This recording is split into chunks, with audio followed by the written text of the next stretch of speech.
सभी हिंदी साहित्य प्रेमियों का हिंदी साहित्य की क्लास में आपका हार्दिक स्वागत, अभिनंदन। हम कर रहे हैं यूथ कंपटीशन टाइम्स बुक से संबंधित महत्वपूर्ण क्वेश्चन आंसर। ये क्वेश्चन है आज हमारे इकाई 1 हिंदी भाषा और उसका विकास।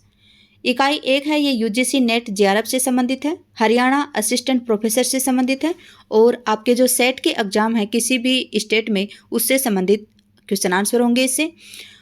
आज हम करेंगे इकाई 1 हिंदी भाषा और उसका विकास। सभी महत्वपूर्ण क्वेश्चन होंगे। उसके अंतर्गत हिंदी की ऐतिहासिक पृष्ठभूमि, भारतीय प्राचीन भारतीय आर्य भाषाएं, मध्यकालीन भारतीय आर्य भाषाएं, आधुनिक आर्य भाषाएं, उसके अंतर्गत हिंदी का भौगोलिक विस्तार, हिंदी की उपभाषाएं, पश्चिमी हिंदी, पूर्वी हिंदी, राजस्थानी हिंदी, पहाड़ी वर्ग आदि बोलियां, सभी से संबंधित महत्वपूर्ण क्वेश्चन करेंगे। आज का हमारा पहला क्वेश्चन है, सिद्धांत और भाषा बोली से संबंधित है। हिंदी इसी मिट्टी की बोली है और अरबी या फारसी से अधिक जनमानस के निकट है। क्या है? हिंदी है वो इसी मिट्टी की बोली है और ये क्या है? अरबी और जो फारसी है उससे जनमानस के अधिक निकट है। ये किस भाषाविद का मत है? किस भाषाविद का मत है? ग्रियर्सन का है। 1901 की जनगणना रिपोर्ट के अनुसार है फैलन और रिचर्ड्स। तो ये किसने कहा है? ये फैलन ने कहा है। किसने कहा? फैलन ने कहा है कि हिंदी है वो इसी मिट्टी की बोली है। किसकी है? इसी मिट्टी की बोली है। अरबी और फारसी, अरबी या फारसी है उससे अधिक जनमानस के निकट कौन सी बोली है? हिंदी है। और ये किसने कहा? तो ये फैलन ने कहा है। किसने कहा है? फैलन ने कहा है। हिंदी इसी मिट्टी की बोली है, अरबी या फारसी से अधिक जनमानस के निकट है। यह मत भाषाविद फैलन का है। ग्रियर्सन के अनुसार, ग्रियर्सन ने हिंदी के बारे में क्या कहा है? तो ग्रियर्सन ने कहा है यही, यानी कौन? हिंदी एक भाषा है जिसमें दो विभिन्न प्रांतों के लोग आपस में बातचीत कर सकते हैं। यह भारत में सर्वत्र समझी जाती है। कौन सी? जो हिंदी है वो भारत में सर्वत्र समझी जाती है और हिंदी है जो विभिन्न जो दो प्रांत हैं उनके लोगों की आपस में बातचीत करने में और आपस में समझे जाने वाली भाषा कौन सी है? हिंदी। और ये किसने कहा? तो ग्रियर्सन साहब ने कहा है। ग्रियर्सन साहब ने क्या कहा है? तो इन्होंने कहा है कि दो प्रांतों के बीच में समझी जाने वाली भाषा कौन सी है? तो वो है हिंदी। 1901 की जनगणना के रिपोर्ट के अनुसार क्या कहा गया है? तो जो 1901 की जनगणना रिपोर्ट है इसके अनुसार कहा गया है कि हिंदी के पास ऐसा शब्दकोश और अभिव्यक्ति की ऐसी सामर्थ्य है जो अंग्रेजी से किसी प्रकार कम नहीं है। 1901 की जो जनगणना रिपोर्ट है इसके अनुसार कहा गया है कि हिंदी के पास एक ऐसा शब्दकोश है और अभिव्यक्ति भी ऐसी है कि अंग्रेजी से वो किसी प्रकार कम नहीं है। अगला क्वेश्चन है क्वेश्चन नंबर 2। देवनागरी में यद्यपि जेड और एफ जय और फै से लिखे जाते हैं, फिर भी यह सभी ज्ञात लिपियों से अधिक पूर्ण और संतुलित है। किस विद्वान का मत है? क्या बताया है? जो देवनागरी है वो जेड एफ मतलब जय और फै में के लिए वर्ण नहीं है, फिर भी यह सभी ज्ञात लिपियों के अधिक पूर्ण एवं संतुलित है। किस विद्वान का मत है? तो किस विद्वान का मत है? ये मोनियर विल्सन है उनका कथन है। किसका? मोनियर विल्सन का। मोनियर विल्सन ने कहा है कि देवनागरी में यद्यपि जेड और फै यानी जय और फै के लिए वर्ण नहीं है, ठीक है, फिर भी यह सभी ज्ञात लिपियों से अधिक पूर्ण और संतुलित है। कौन सी? देवनागरी। उदय नारायण तिवारी के शब्दों में उदय नारायण तिवारी जी ने क्या कहा है? भाषा और लिखने की कला ये दोनों ऐसी वस्तुएं हैं जो मनुष्य को प्रत्यक्ष रूप से पशु से पृथक करती हैं। क्या है? भाषा और जो लिखने की कला है वो दो ऐसी वस्तुएं हैं जो मनुष्य को प्रत्यक्ष रूप से पशु से पृथक करती हैं। पशु के पास में क्या है? भाषा नहीं है और लिखने की कला नहीं है। अगर पशु की तरह मनुष्य के पास में भाषा और लिखने की कला नहीं होती तो वह भी पशु से कम नहीं होता। और ये कथन किसका है? ये कथन है उदय नारायण तिवारी साहब का, क्योंकि उदय नारायण तिवारी साहब कहते हैं कि जो मनुष्य है उसके पास में जो भाषा है, लिखने की कला है, उसके सहारे वह निरंतर उन्नति के पथ पर अग्रसर होता रहता है। नागरी लिपि का पहला टाइप यूरोप में बना है। नागरी लिपि का जो पहला टाइप है वो कहाँ पे बना है? यूरोप में बना है। सन 1667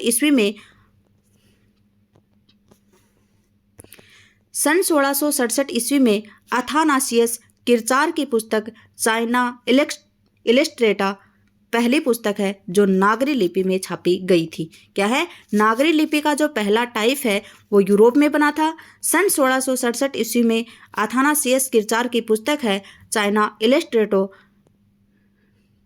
ये पहली पुस्तक है जो नागरी लिपि में छपी थी। नागरी टाइप बनाने का श्रेय चार्ल्स विकिंग और पंचानन कर्मकार को जाता है। याद रखेंगे, जो नागरी टाइप है वो बनाने का श्रेय किसको जाता है? चार्ल्स विकिंग को और पंचानन कर्मकार को। अगला है, निम्नलिखित विकल्पों में अवधि का सही उदाहरण नहीं है। एक माँ के दो दिवाड़े अच्छे। क्या है? एक माँ के दो दिवाड़े अच्छे। एक भाई के दो बेटे छः। क्या है? एक भाई के दो बेटे छः। और अगला है,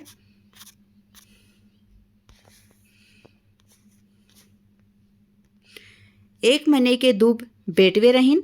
अगला है, एक औरत के दो लड़के थे। तो इसमें पूछा है कि सही उदाहरण चुनना है किसका? अवधि भाषा का। तो अवधि भाषा का है एक महीने के दो बेटवे रहीन। क्या है? एक महीने के दो बेटवे रहीन। यह है अवधि भाषा का।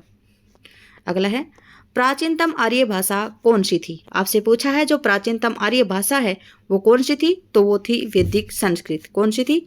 वैदिक संस्कृत। क्योंकि प्राचीनतम आर्य भाषा है उससे वैदिक संस्कृत, उसके बाद में लौकिक संस्कृत निकली थी। देखिए, प्राचीन भारतीय आर्य भाषाओं में कौन सी है? वैदिक संस्कृत। भारतीय आर्य भाषा को कालक्रम की दृष्टि से निम्न वर्गों में बांटा जाता है। जो प्राचीन आर्य भाषा है उसको दो भागों में बांटा गया, वैदिक संस्कृत और लौकिक संस्कृत। वैदिक संस्कृत है वो 2000 ईस्वी पूर्व से 8वीं ईस्वी पूर्व तक थी। लौकिक संस्कृत है वो 800 ईस्वी पूर्व से 500 ईस्वी पूर्व तक थी। जो मध्यकालीन भारतीय आर्य भाषा है वो 3 भागों में बांटी गई थी। मध्यकालीन जो आर्य भाषा है वो पाली, प्राकृत और अभ्रंश। पाली है उसको प्रथम प्राकृत कहते हैं, प्राकृत है उसको द्वितीय प्राकृत कहते हैं और अभ्रंश है उसको तृतीय प्राकृत कहा जाता है। पाली को प्रथम प्राकृत कहते हैं। पाली 500 ईस्वी पूर्व से 1 ईस्वी तक है। प्राकृत है वो द्वितीय प्राकृत कहते हैं, इसको 1 ईस्वी से 500 ईस्वी तक है। तृतीय प्राकृत है जो अभ्रंश के नाम से जानी जाती है वो 500 ईस्वी से 1000 ईस्वी तक है। जो आधुनिक आर्य भाषा है वो 1000 ईस्वी से अब तक है। आर्य भाषाओं के अंतर्गत 3 रूपों में बांटी जाती है। एक प्राचीन भारतीय आर्य भाषा, एक मध्यकालीन भारतीय आर्य भाषा और तीसरी है आधुनिक आर्य भाषा। प्राचीन भारतीय आर्य भाषा को 2 भागों में बांटा जाता है, वैदिक संस्कृत, लौकिक संस्कृत। मध्यकालीन भारतीय आर्य भाषा को 3 भागों में बांटा जाता है, पाली, प्राकृत और अभ्रंश। पाली को प्रथम प्राकृत, प्राकृत को द्वितीय प्राकृत, अभ्रंश को तृतीय प्राकृत कहा जाता है। आधुनिक आर्य भाषा जो 1000 ईस्वी से अब तक है। अगला क्वेश्चन है, हिंदुस्तान की एकता के लिए हिंदी भाषा जितना काम देगी उससे अधिक काम देवनागरी लिपि दे सकती है। किन महापुरुष के मत है? पूछा गया है हिंदुस्तान की एकता के लिए जो हिंदी भाषा जितना काम देगी उससे बहुत अधिक काम देवनागरी लिपि दे सकती है, किस महापुरुष का कथन है? तो ये महापुरुष कथन है आचार्य विनोबा भावे। कौन है? आचार्य विनोबा भावे हैं, उनका कथन है कि हिंदुस्तान की एकता के लिए हिंदी भाषा जितना काम देगी उससे अधिक काम देवनागरी लिपि दे सकती है। और किसका कथन है? आचार्य विनोबा भावे का कथन है। हिंदुस्तान की एकता के लिए हिंदी भाषा जितना काम देगी उससे बहुत अधिक काम देवनागरी लिपि दे सकती है। मत आचार्य विनोबा भावे का है। 9वीं सदी में ब्राह्मी लिपि से देवनागरी लिपि का विकास हुआ। देवनागरी लिपि का पहला शिलालेख गुजरात नरेश जय भट्ट के 7वीं और 8वीं सदी के एक शिलालेख में मिलता है। याद रखेंगे जो देवनागरी लिपि है उसका विकास कब हुआ? ब्राह्मी लिपि से हुआ। कब हुआ? 9वीं शताब्दी में हुआ है। ठीक है, देवनागरी लिपि का पहला शिलालेख है वो कहाँ पे मिलता है? गुजरात नरेश जय भट्ट के 7वीं और 8वीं सदी का एक शिलालेख है उससे मिलता है। भारत की संविधान सभा में 9 सितंबर 1949 ईस्वी को संविधान की 8वीं अनुसूची और अनुच्छेद 343 में हिंदी को राजभाषा और देवनागरी लिपि को उसकी लिपि बनाई गया था। ठीक है, किसको?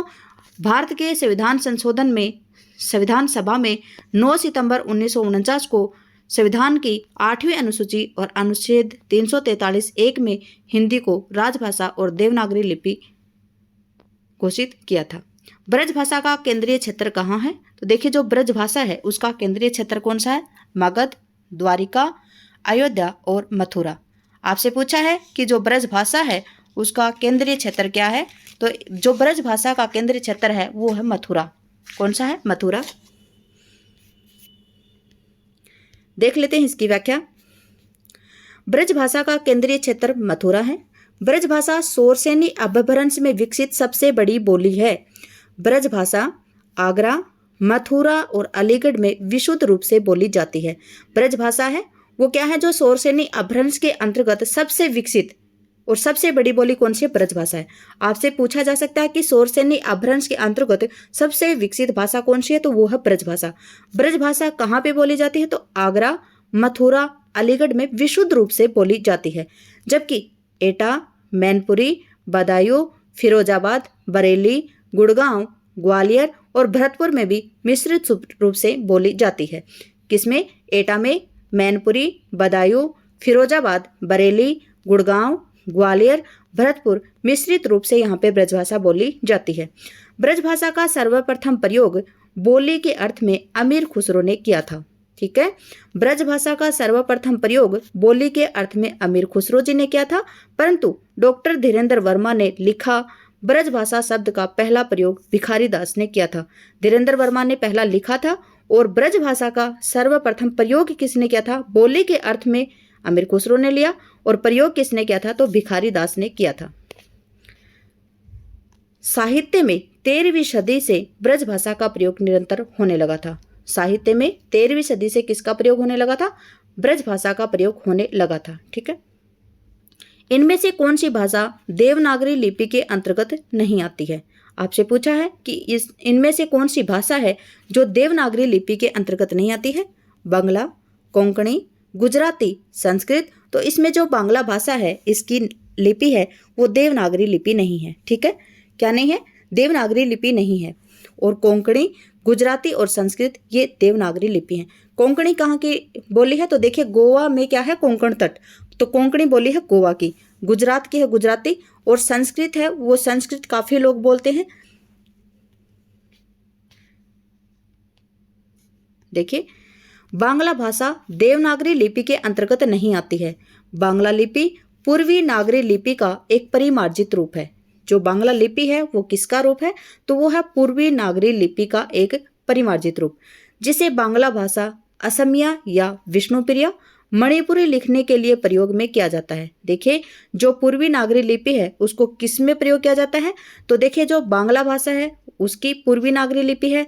असमिया को विष्णुप्रिया भी कहा जाता है और जो मणिपुरी है इसको लिखने में भी पूर्वी नागरी लिपि का संबंध है। ठीक है, और पूर्वी नागरी लिपि का संबंध भी किससे है? ब्राह्मी लिपि से है। संस्कृत, हिंदी, मराठी, कोंकणी, नेपाली, गढ़वाली आदि भाषाएं देवनागरी लिपि में लिखी जाती हैं। नेपाली भाषा की लिपि क्या है? तो अभी हमने पढ़ा था जो नेपाली भाषा है उसकी लिपि है देवनागरी लिपि। कौन सी है? देवनागरी लिपि। नेपाली भाषा की लिपि है देवनागरी। संस्कृत, हिंदी, मराठी, नेपाली आदि भाषाएं देवनागरी लिपि में लिखी जाती हैं। कौन सी? संस्कृत, हिंदी, मराठी और नेपाली। देवनागरी लिपि है उसका विकास ब्राह्मी लिपि से हुआ है। चित्रलिपि ऐसी लिपि को कहा जाता है जिसमें ध्वनि प्रकट करने वाली अक्षरमाला के बजाय अर्थ प्रकट करने वाले भाव चित्र, जिसे इंडियोग्राम कहते हैं, वो प्रकट हों। ठीक है, गुरुमुखी लिपि पंजाबी भाषा की लिपि है।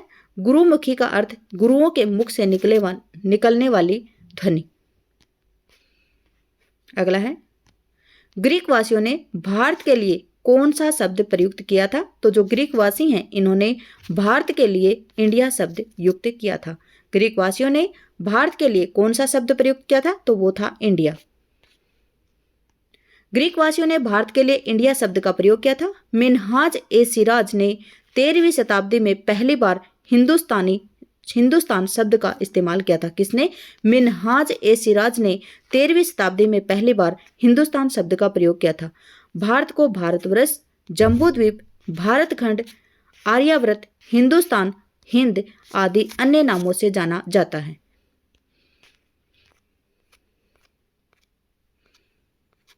अगला है, खरोष्टी लिपि भारत के किस क्षेत्र में प्रचलित थी? जो खरोष्टी लिपि है वो भारत के किस क्षेत्र में प्रचलित थी? तो वो थी पश्चिमोत्तर क्षेत्र में। खरोष्टी लिपि है वो भारत के पश्चिमोत्तर क्षेत्र में प्रचलित थी। खरोष्टी लिपि भारत के पश्चिमोत्तर क्षेत्र में प्रचलित थी। खरोष्टी लिपि भारत के प्राचीनतम लिपियों में से एक है। यह लिपि दाएं से बाएं को लिखी जाती है। सम्राट अशोक ने शाहबाजगढ़ी और मानसेरा के अभिलेख खरोष्टी लिपि में लिखे गए हैं। ये क्वेश्चन पहले पीछे पूछा गया था किसी एग्जाम में कि सम्राट अशोक के शाहबाजगढ़ी और मानसेरा के अभिलेख खरोष्टी लिपि में लिखे गए हैं। ये कथन सही है या गलत? तो सही है ये। अगला है, पश्चिमी हिंदी की उत्पत्ति इनमें से किस अपभ्रंश में हुई है? पश्चिमी हिंदी की उत्पत्ति इनमें से किस अपभ्रंश में हुई है? तो वो हुई है शोरसेनी अपभ्रंश में। पश्चिमी हिंदी की उत्पत्ति शोरसेनी अपभ्रंश से हुई है। भोलानाथ तिवारी ने क्षत्रिय तथा संबंध अपभ्रंशों के आधार पर अपना वर्गीकरण निम्न प्रकार से किया है। किसने किया है? भोलानाथ तिवारी ने।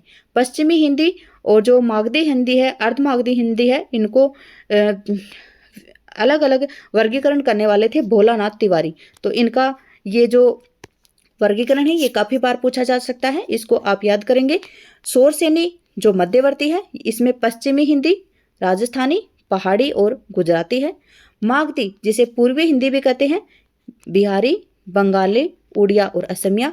अर्धमागधी जिसे मध्य पूर्वी भी कहते हैं और पूर्वी हिंदी भी कहते हैं, और महाराष्ट्री जिसे दक्षिणी मराठी कहते हैं।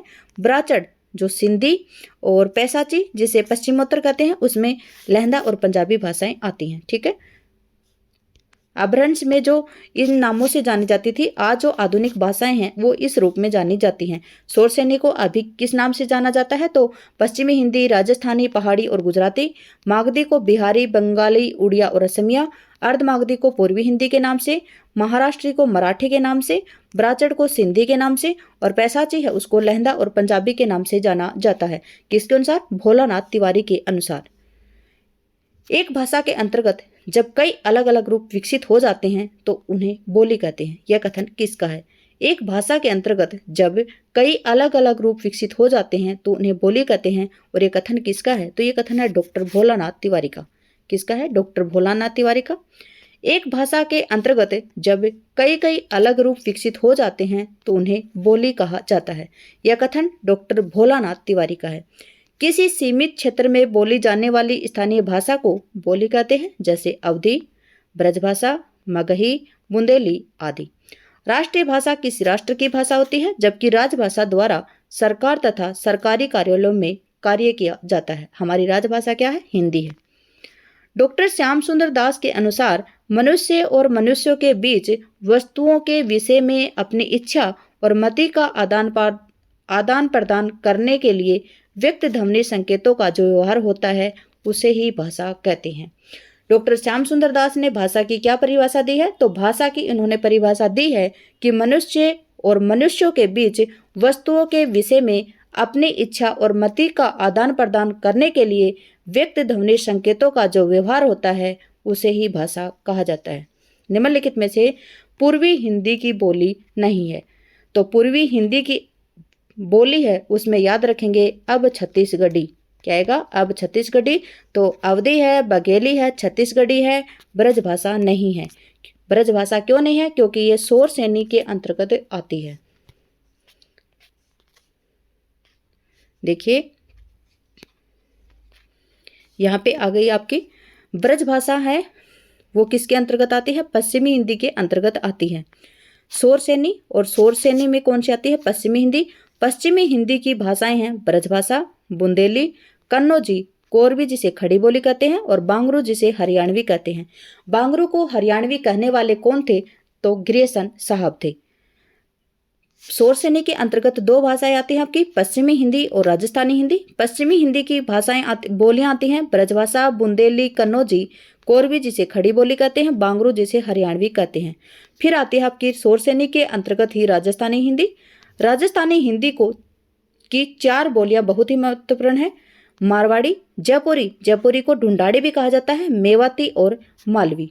ठीक है, मागधी के अंतर्गत आती है बिहारी भाषा। बिहारी भाषा की बोलियां हैं भोजपुरी, मगही, मैथिली।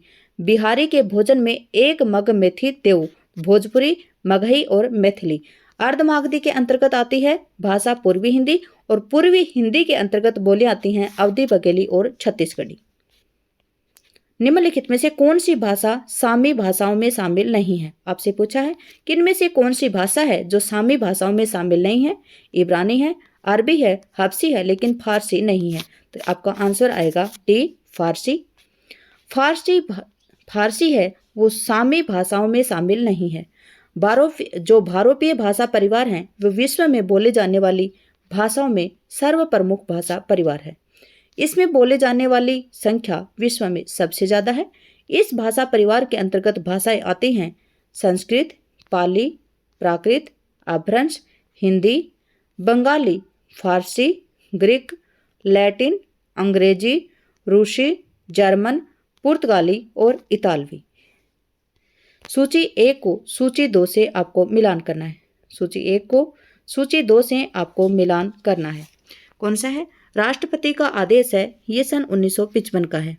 संसद की राजभाषा और समिति, ये सन 1959 है। राजभाषा अधिनियम, ये सन 1963 है, 63 है।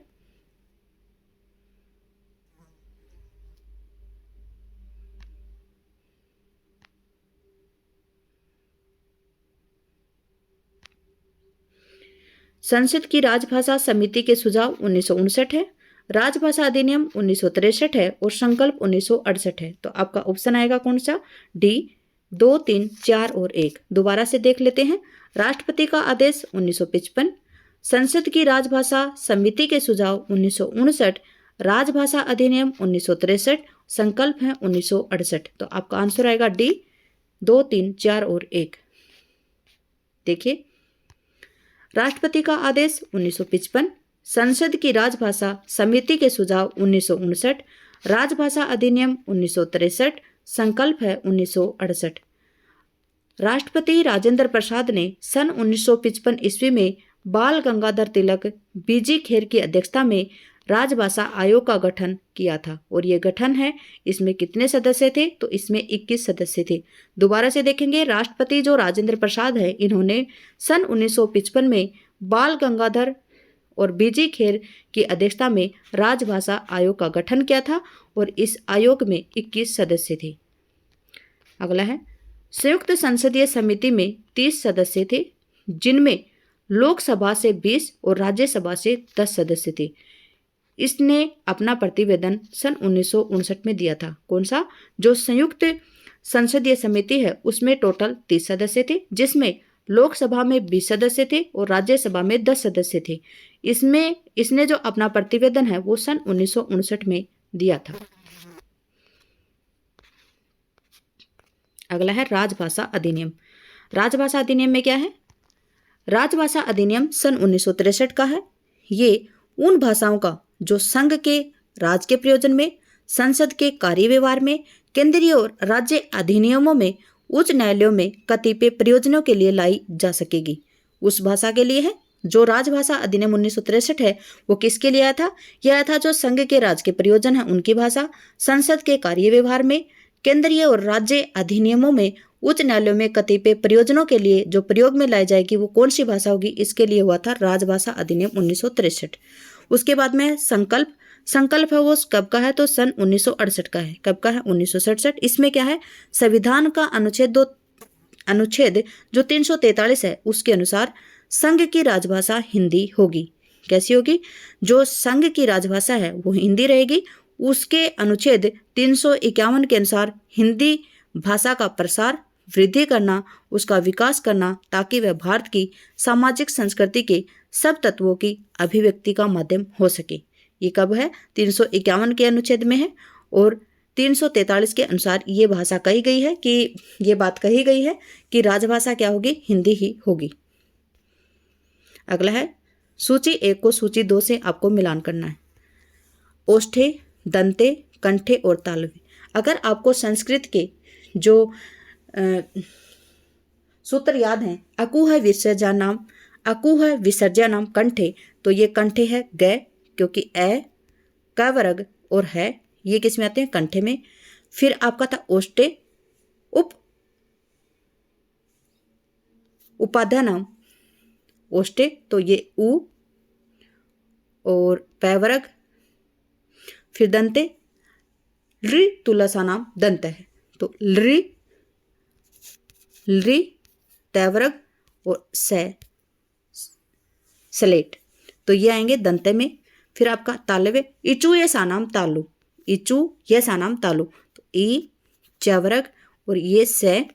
इस प्रकार से आपके आंसर बनेंगे आपके 2, 3, 4 और 1, 2, 3, 4 और 1 आपके बी ऑप्शन में। ठीक है, देखिए ओष्ठे कौन है, पै वर्ग, दंते कौन है, तै वर्ग, कंठे कौन है, ग वर्ग और तालव्य कौन है, च वर्ग।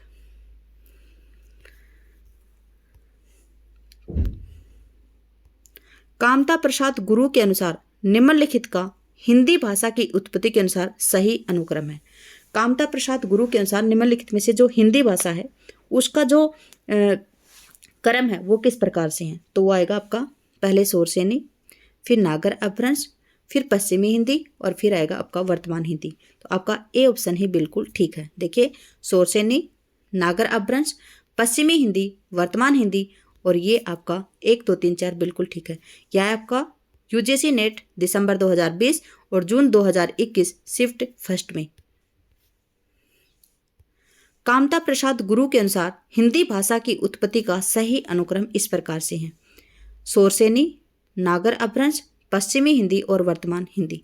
कामता प्रसाद गुरु के अनुसार हिंदी भाषा की उत्पत्ति का अनुक्रम इस प्रकार से है, पहले प्राचीन संस्कृत, लौकिक संस्कृत, पहली प्राकृत, दूसरी प्राकृत जिसे पाली कहते हैं, फिर आपकी सोरसेनी, अर्धमागधी, अर्धमागधी से मागधी, फिर नागर अपभ्रंश, फिर अर्धमागधी अपभ्रंश, पश्चिमी हिंदी, पूर्वी हिंदी और वर्तमान हिंदी।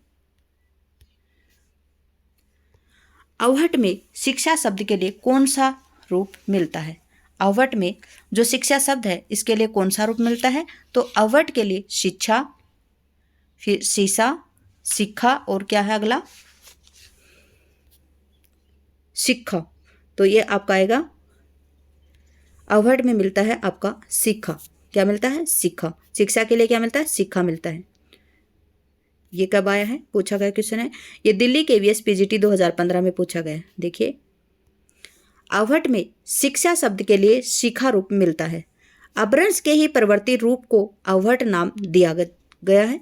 11वीं से लेकर 14वीं सदी के अंतर्गत अपभ्रंश रचनाकारों ने अपनी भाषा को अवहट कहा है। विद्यापति की कीर्तिलता और कीर्ति पताका तथा अब्दुल रहमान का जो संदेश राशक है वो अवहट भाषा में है। ये इसमें जो जितने भी क्वेश्चन आए हुए हैं ये जो विगत परीक्षा है उसमें आए हुए क्वेश्चन है ये। अपभ्रंश की उत्तरकालीन अवस्था का नाम क्या है? अपभ्रंश की जो उत्तरकालीन अवस्था है उसका नाम है अवहट। सबसे पहले पाली, फिर प्राकृत और फिर अवहट। अवहट को ही क्या कहा जाता है? अपभ्रंश। अवहट से ही क्या है? अपभ्रंश है। ठीक है,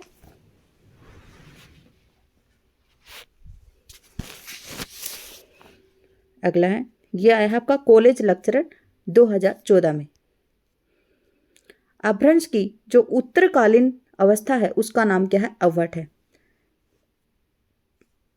इनका विकास इस प्रकार से है, संस्कृत, पाली, प्राकृत, अपभ्रंश और अवहट। राहुल संकीर्तन ने खड़ी बोली को क्या नाम दिया है? आपसे पूछा है जो राहुल संकीर्तन है उन्होंने खड़ी बोली को क्या नाम दिया है? तो उन्होंने दिया है कोरवी। खड़ी बोली को राहुल संकीर्तन जी ने क्या नाम दिया है? तो कोरवी नाम दिया है। राहुल संकीर्तन ने खड़ी बोली को कोरवी नाम दिया है। हिंदी की प्रमुख बोलियों के नामकरण करता इस प्रकार से है। ब्रज बोली किसने कहा है? ईश्वर चंद्र गुप्त ने। डिंगल बांकीदास ने। बिहारी गिरेसन ने और भोजपुरी रेमंड ने कहा है। पूर्वी हिंदी की बोली नहीं है। वही क्वेश्चन दोबारा से आ गया, पूर्वी हिंदी की बोली कौन सी है? तो आप याद रखेंगे अवधी, बघेली और छत्तीसगढ़ी। काफ़ी इंपॉर्टेंट क्वेश्चन है ये। बघेली है, बुंदेली, अवधी, छत्तीसगढ़ी। तो देखिए इसमें बघेली भी है, अवधी भी है, छत्तीसगढ़ी भी है, बुंदेली नहीं है। पूर्वी हिंदी की बोली बुंदेली नहीं है। बुंदेली जो है वो पश्चिमी हिंदी की बोली है, जबकि अवधी, बघेली और छत्तीसगढ़ी पूर्वी हिंदी की बोली है। और जो पूर्वी हिंदी की बोली है ये किसके अंतर्गत आती है? तो अर्धमागधी हिंदी के अंतर्गत आती है। पश्चिमी हिंदी के अंतर्गत आने वाली बोलियां हैं कोरवी, जिसे खड़ी बोली भी कहा जाता है, हरियाणवी जिसको बांगरू भी कहा जाता है, और बांगरू कहने वाले कौन है? तो गिरियसन साहब है, बुंदेली, ब्रजभाषा और कन्नौजी। पूर्वी हिंदी का विकास किससे हुआ है? वही क्वेश्चन आ गया है आपका, पूर्वी हिंदी का विकास किससे हुआ है? तो ये हुआ है आपका अर्धमागधी से। किससे हुआ है?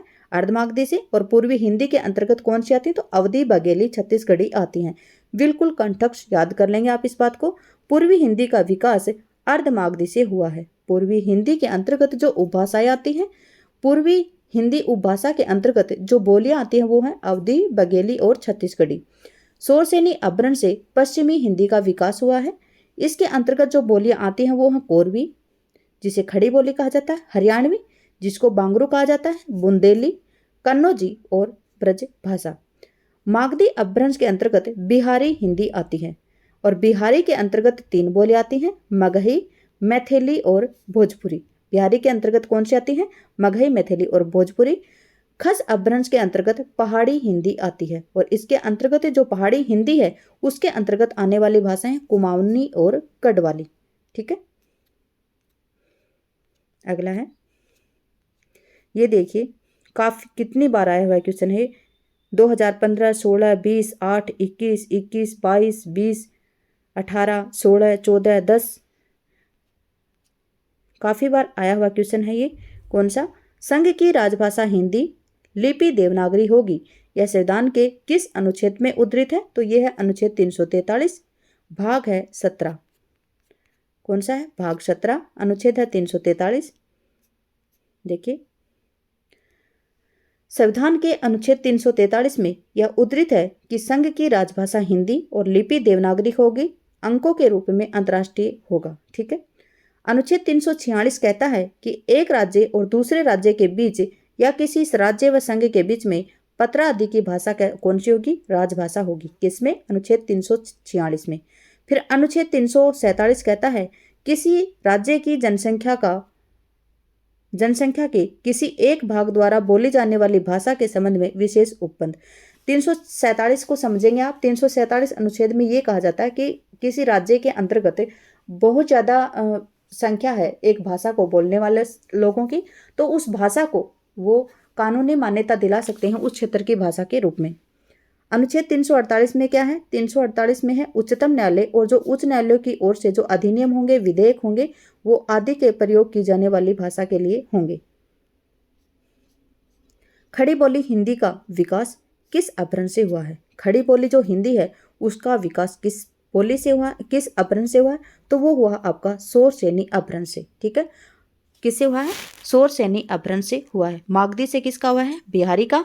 और पैसाची से कौन सी थी? तो पैसाची से थी आपकी वो पंजाबी और लहंदा। और आपकी जो अर्धमागधी इससे पूर्वी हिंदी जिसमें अवधी, बघेली, छत्तीसगढ़ी आती है। और मागधी के अंतर्गत आती हैं आपकी कौन सी? बिहारी हिंदी जो मगही, मैथिली और भोजपुरी आती है। और शोरसेनी में आती है आपकी खड़ी बोली।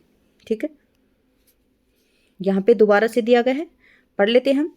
शोरसेनी में आती है पश्चिमी हिंदी जिसमें कोरवी, खड़ी बोली, हरियाणवी जिसे बांगरू कहते हैं, दक्षिणी ब्रजभाषा, बुंदेली और कन्नौजी। ठीक है। और राजस्थानी हिंदी के अंतर्गत आते हैं 4, मारवाड़ी, जयपुरी, ढूंढाड़ी, मेवाती और मालवी। जयपुरी को ही क्या कहा जाता है? ढूंढाड़ी कहा जाता है। खस के अंतर्गत आती है जो खस अपभ्रंश है, इसके अंतर्गत आती है पहाड़ी हिंदी। पहाड़ी हिंदी के अंतर्गत आती हैं 2, कुमाऊनी और गढ़वाली।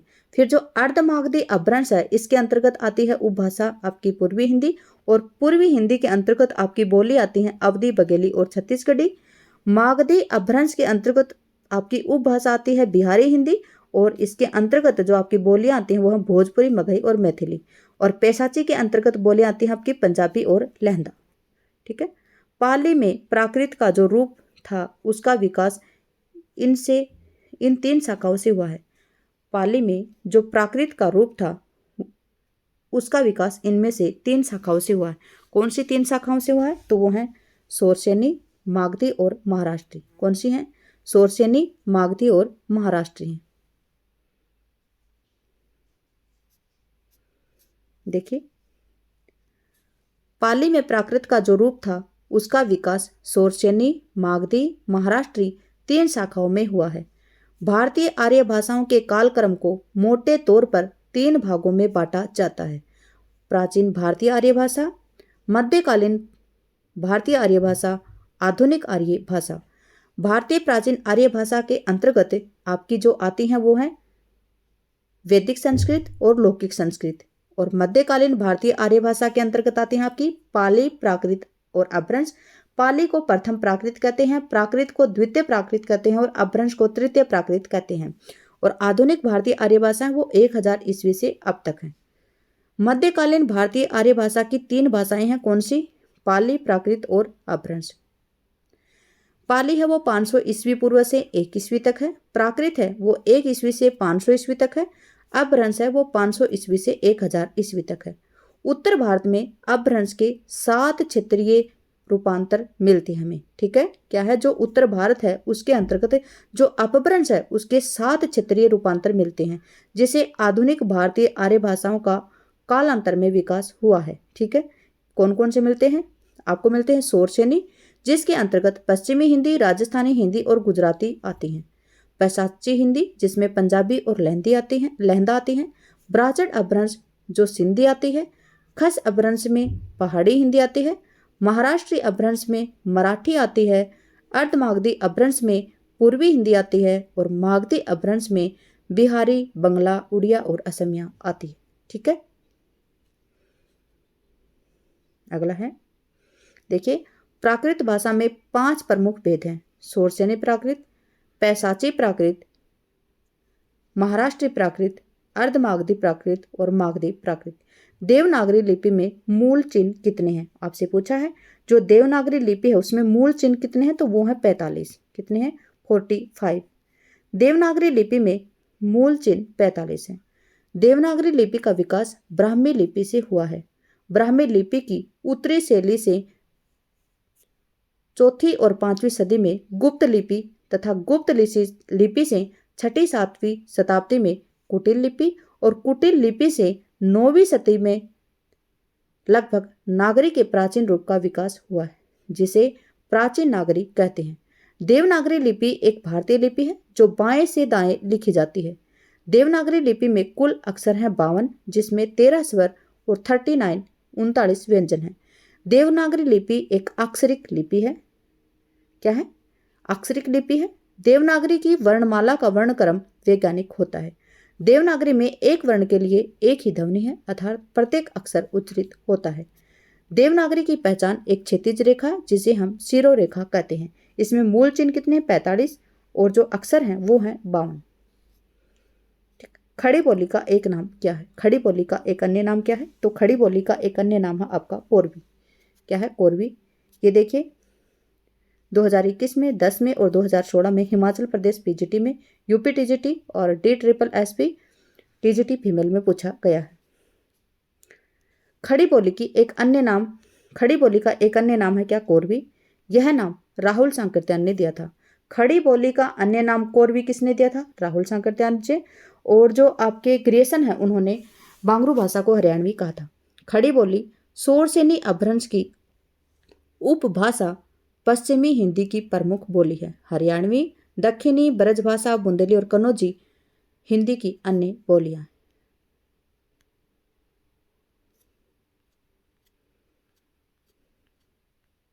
अगला है, अवधी भाषा का मुख्य केंद्र क्या है? जो अवधी भाषा है उसका केंद्र कौन सा है? मुख्य अयोध्या या अवध है। अवधी भाषा का प्रमुख केंद्र कौन सा है? अयोध्या या अवध है। अवधी भाषा का मुख्य केंद्र अयोध्या या अवध है। इसी क्षेत्र विशेष के आधार पर इसका नामकरण हुआ है। अवधी बघेली छत्तीसगढ़ी अर्धमागधी अपभ्रंश की पूर्वी हिंदी उपभाषा की बोली है। देवनागरी लिपि को क्या कहा जाता है? देवनागरी लिपि है उसको क्या कहा जाता है? तो लोकनागरी लिपि कहा जाता है। 2021 में पूछा गया क्वेश्चन है ये भी 2021 में पूछा गया क्वेश्चन है।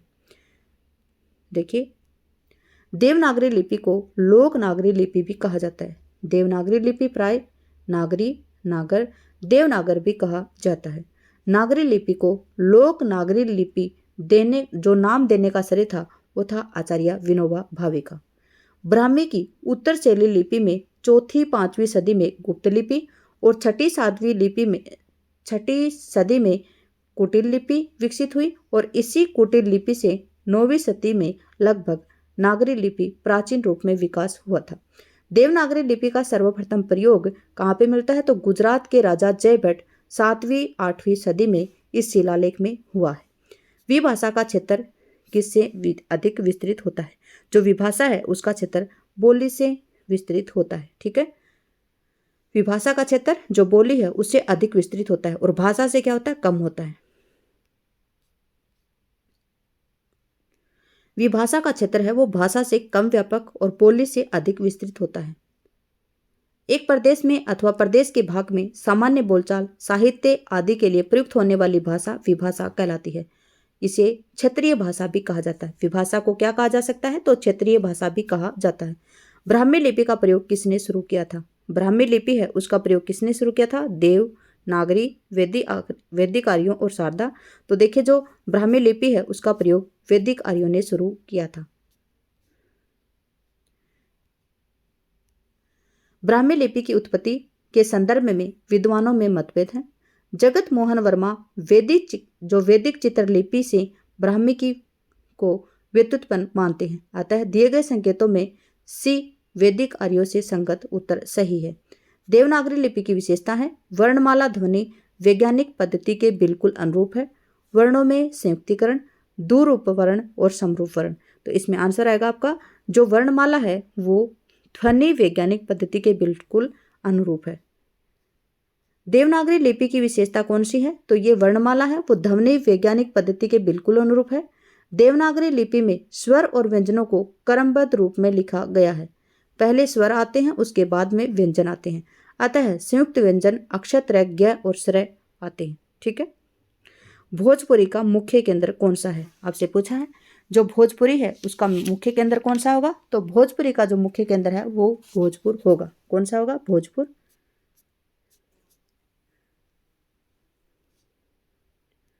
भोजपुरी का मुख्य केंद्र भोजपुर है। यह बिहार का एक छोटा इलाका है जिसके आधार पर इसका नामकरण हुआ है। भोजपुरी, मगही, मैथिली, मागधी अपभ्रंश से विकसित बिहारी हिंदी उपभाषा की प्रमुख बोलियां हैं। भोजपुरी मुख्य रूप से भोजपुर, शाहाबाद, गोरखपुर, देवरिया, गाजीपुर, बलिया और बनारस में बोली जाती है। जो भोजपुरी है वो कहाँ पे बोली जाती है? भोजपुर में, शाहाबाद में, गोरखपुर, देवरिया में, गाजीपुर, बलिया और बनारस में बोली जाती है। भारत की ज़्यादातर लिपियाँ किस लिपि में लिखी गई हैं? जो भारत है उसकी ज़्यादातर लिपियाँ हैं वो किस भाषा में, किस लिपि में लिखी गई हैं? तो वो लिखी गई हैं आपकी ब्राह्मी लिपि में। कौन सी में? ब्राह्मी लिपि में। भारत की ज़्यादातर लिपियाँ हैं वो किस लिपि में लिखी गई हैं? तो वो ब्राह्मी लिपि में लिखी गई। प्राचीन भारत में दाएं से बाएं लिखी जाने वाली जो खरोष्टी लिपि है और बाएं से दाएं लिखी जाने वाली जो ब्राह्मी लिपि है उसका प्रचलन था। ठीक है, जिसमें खरोष्टी लिपि का क्षेत्र अत्यंत सीमित पंजाब और कश्मीर में था और जो ब्राह्मी लिपि है उसका पूरे भारत में धीरे धीरे फैल गया। वो किस लिपि में प्रत्येक ध्वनि के लिए एक चिन्ह होता है? तो वो होती है आपकी देवनागरी लिपि।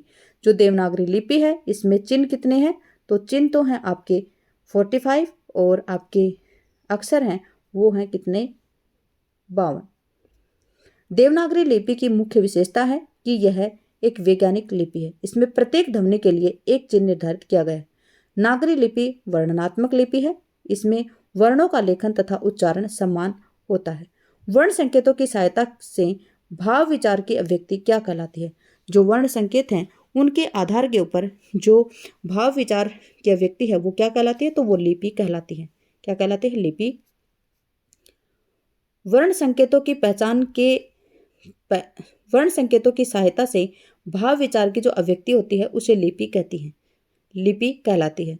ध्वनियों को लिखने के लिए जिन चिन्हों का प्रयोग किया जाता है वह भी लिपि कहलाती है। हिंदी शब्द मूलतः किसका है? तो हिंदी शब्द है वो मूलतः किस भाषा का है? तो वो है फारसी भाषा का। हिंदी शब्द मूलतः फारसी भाषा का है। हिंदी व्याकरण की दृष्टि से विशेषण है। हिंदू शब्द फारसी है जो संस्कृत शब्द सिंधु का फारसी रूपांतरण है। संस्कृत में सिंधु का ईरानी में हिंदू हो गया और सिंधु नदी के आसपास में के प्रदेश के अर्थ के रूप में प्रयुक्त हुआ हिंद शब्द में विशेषणार्थक प्रत्यय इक जोड़ने पर हिंदिक बना, जिसका अर्थ है हिंद का। कालांतर में कै लुप्त हो गया और हिंदी शब्द बन गया। तो हिंदी शब्द का मूलतः क्या है? फारसी भाषा का है। फिर उसके बाद में इसमें सिंधु नदी के आसपास होने के कारण इसे सिंधु बोला गया, और फिर सिंधु का बोला गया, और फिर इक जोड़ दिया गया, हिंदिक हो गया। और हिंदिक में फिर ये इक है, इसको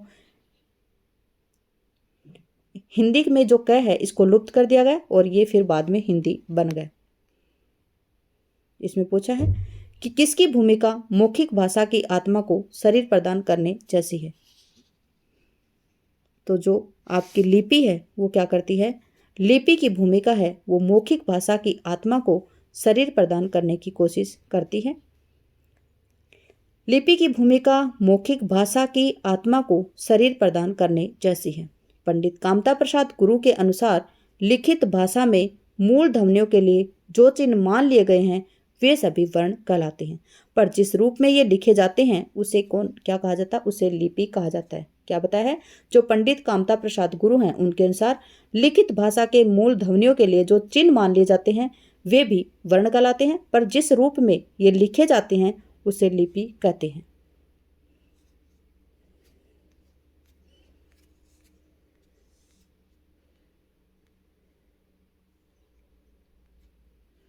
अगला है, उपभाषाओं के अंतर्गत हिंदी में कितनी बोलियां आती हैं?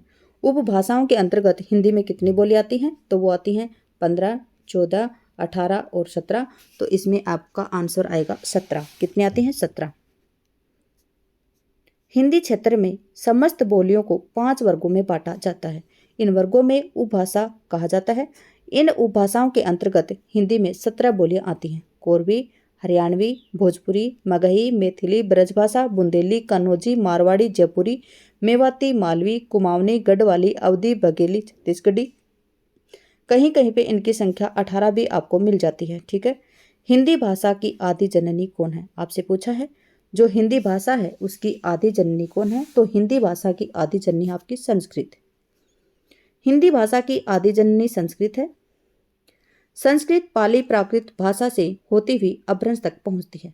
फिर अपभ्रंश अवहट से गुजरती हुई प्राचीन प्रारंभिक जो हिंदी का रूप है वो ले लेती है। विशुद्धतः हिंदी भाषा के इतिहास का आरंभ अपभ्रंश से माना जाता है। विश्व में हिंदी विश्व की कितनी भाषाओं में से एक है? तो विश्व में कितनी भाषाएं हैं उनमें से हिंदी एक है। तो विश्व में भाषाएं हैं 6 और इनमें से हिंदी है 1। ये 2021 में डी जो SSSP है TGT फीमेल में पूछा गया था। दुनिया की एक अनुमान लगाएं तो उसके मुताबिक 6800 के करीब भाषाएं हैं, जिसमें से हिंदी एक है। अतः विकल्प 6000 संगत उत्तर होता है। देवनागरी लिपि कैसे लिखी जाती है? तो जो देवनागरी लिपि है वो बाएं से दाएं लिखी जाती है। कहाँ से? देवनागरी लिपि को हम इस साइड से लिखते हैं और इस साइड तक लिखते हैं। तो ये हमारा बायां भाग है और ये हमारा दायां, तो हम बाएं से दाएं लिखते हैं देवनागरी लिपि। ठीक है। देवनागरी लिपि बाईं से दाईं ओर लिखी जाती है। देवनागरी लिपि का विकास 9वीं सदी में ब्राह्मी लिपि से हुआ था।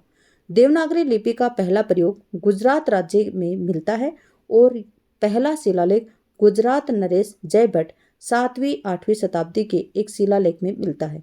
भारत के संविधान सभा ने 9 सितंबर 1949 को भारत के संविधान की 8वीं अनुसूची में अनुच्छेद 343 भाग 1 में हिंदी को राजभाषा और देवनागरी लिपि को मान्यता प्रदान की थी। अगला है, कार्यालय जो हिंदी है उसकी भाषा कैसी है? अभिधात्मक, लक्षणात्मक, व्यंजनात्मक और अभिलक्षणात्मक मिश्रित। तो जो कार्यालय हिंदी है उसकी भाषा कैसी होनी चाहिए? तो अभिधात्मक होनी चाहिए। जो कार्यालय के अंतर्गत जो भाषा है वो अभिधात्मक होनी चाहिए, मतलब उसके डायरेक्ट हमें पता चलना चाहिए कि ये भाषा इस प्रकार से ये इसमें लिखा गया है। कार्यालय हिंदी की भाषा अभिधात्मक होती है। अभिधात्मक भाषा का प्रयोग तात्पर्य अभिधामूलक भाषा से है, जहां किसी शब्द का सामान्य अर्थ ग्रहण किया जाए। शब्द का अर्थ बोध कराने वाली शब्द शक्ति कहलाती है। क्या है? जो कार्यालय हिंदी की भाषा है वो अभिधात्मक होनी चाहिए। अभिधात्मक भाषा का प्रयोग का तात्पर्य होता है कि जो अभिधामूलक भाषा से है, जहां किसी शब्द का सामान्य अर्थ ग्रहण किया जाता है वहीं पर अभिधामूलक होती है, और अर्थ इस शब्द का जो अर्थ होता है उसका बोध कराने वाली जो शब्द शक्ति है वो अभिधा कहलाती है। हिंदी व्याकरण में शब्द शक्ति 3 प्रकार की, अभिधा, लक्षणा और व्यंजना। शब्द को सुनते ही अथवा पढ़ते ही श्रोता या पाठक के उसके सबसे सरल प्रचलित अर्थ को बिना अवरोध के ग्रहण कर लिया जाता, उसे ही अभिधा शब्द शक्ति कहते हैं। मध्यकालीन भारतीय आर्य भाषा का सही कालक्रम क्या है? जो मध्यकालीन भारतीय आर्य भाषा उसका सही कालक्रम क्या है? तो जो मध्यवर्ती जो आर्य भाषा है उसका है 500 ईस्वी पूर्व से 1000 ईस्वी तक। ठीक है, कौन सा? 500 ईस्वी पूर्व से 1000 ईस्वी पूर्व तक। 1000 ईस्वी से अब तक तो जो हमारी आधुनिक आर्य भाषा वो है, और 1500 ईस्वी पूर्व से 500 ईस्वी पूर्व तक हमारी प्राचीन भारतीय आर्य भाषा है। देखिए, मध्यकालीन भारतीय आर्य भाषा का काल 500 ईस्वी पूर्व से 1000 ईस्वी तक है। भारतीय आर्य भाषा समूह को कालक्रम की दृष्टि से 3 भागों में बांटा जाता है। प्राचीन भारतीय आर्य भाषा 2000 ईस्वी पूर्व से 500 ईस्वी पूर्व तक, कहीं कहीं पे आपको 2000 की जगह 1500 भी मिल जाएगा, कंफ्यूज नहीं होंगे। वैदिक संस्कृत 2000 ईस्वी पूर्व से 800 ईस्वी पूर्व तक, संस्कृत और लौकिक संस्कृत 800 ईस्वी पूर्व से 500 ईस्वी पूर्व तक, और मध्यकालीन जो भारतीय आर्य भाषा है वो 500 ईस्वी पूर्व से 1000 ईस्वी तक है। जो मध्यकालीन जो भारतीय आर्य भाषा है उसके 3 भाग हैं, पाली, प्राकृत और अपभ्रंश। पाली है वो 500 ईस्वी पूर्व से 1 तक, प्राकृत है वो 1 से 500 तक, और अपभ्रंश है वो 500 से 1000 ईस्वी तक। इसको 500 में बांट लेंगे आप तीनों भाषाओं को। आधुनिक भारतीय आर्य भाषा वो 1000 ईस्वी से अब तक है। नागरी लिपि को किस नाम से जाना जाता है? नंदी देवीय लिपि, देवलिपि, देवीय लिपि और नंदी नागरी लिपि। आपसे पूछा है जो नागरी लिपि है वो किस नाम से जानी जाती है? तो वो किस नाम से? नंदी नागरी लिपि के नाम से जानी जाती है। नागरी लिपि है वो किस नाम से जानी जाती है? तो ये नंदी नागरी लिपि के नाम से जानी जाती है। नागरी लिपि परिषद की स्थापना सन 1975 में नई दिल्ली में की गई थी। याद रखेंगे, जो नागरी लिपि परिषद है उसकी स्थापना कब की गई थी? तो सन 1975 में नई दिल्ली में की गई थी। नंदी नागरी लिपि की दक्षिणी शैली है। नंदी नागरी में लिखित शिलालेख और पांडुलिपियां दक्षिण भारत के पश्चिमी भागों में भी पाई जाती हैं। इसी कारण नंदी नागरी को नागरी की दक्षिणी शैली भी कहा जाता है। मध्वाचार्य की कुछ पांडुलिपियां हैं वो नंदी नागरी में रचित हैं। किसकी? मध्वाचार्य की। पूछा जा सकता है कि जो मध्वाचार्य की लिपियां हैं, पांडुलिपियां, वो कौन सी नागरी में? तो नंदी नागरी में। भोजपुरी बोली का नाम किस गांव के नाम से पड़ा है? तो भोजपुर के नाम से पड़ा है। भोजपुरी बोली का नाम भोजपुर गांव के आधार पर पड़ा है। भोजपुरी को मल्लिका, काशिका, बनारसी आदि नामों से भी जाना जाता है। भोजपुरी भाषा का नामकरण बिहार राज्य के आरा शाहाबाद जिले में स्थित भोजपुर नामक गांव के नाम पर हुआ है। मध्यकाल में